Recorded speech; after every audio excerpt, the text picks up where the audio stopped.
Well, I think the Black Caucus, representing 78 million Americans, 17 million African Americans, had a responsibility to meet with the president.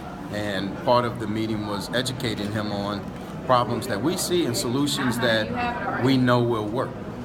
We are 49 policy experts. We've been doing this our entire life. We know poor communities, we know rural communities, we know inner cities, and it was our responsibility to offer it.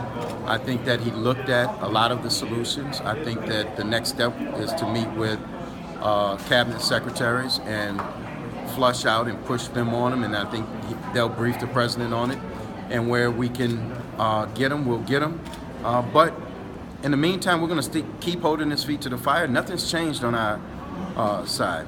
We think the budget is a raw deal for African Americans and poor people around the country. We think the health care bill is a disaster for everybody in the country, especially seniors and those who work every day that are still poor. When we talk about Medicaid expansion, Democrats have done an awful job in how we describe it.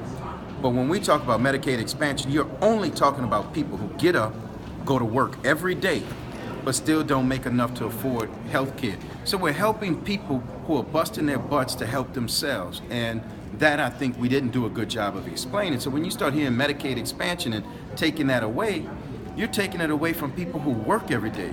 If they didn't go to work, they'd already have Medicaid. So we just have to make sure that we continue to fight. So health care, the budget are things that we are adamantly opposed to, and we're going to stay opposed to. So we have a job to do, and that is to fight for African Americans around this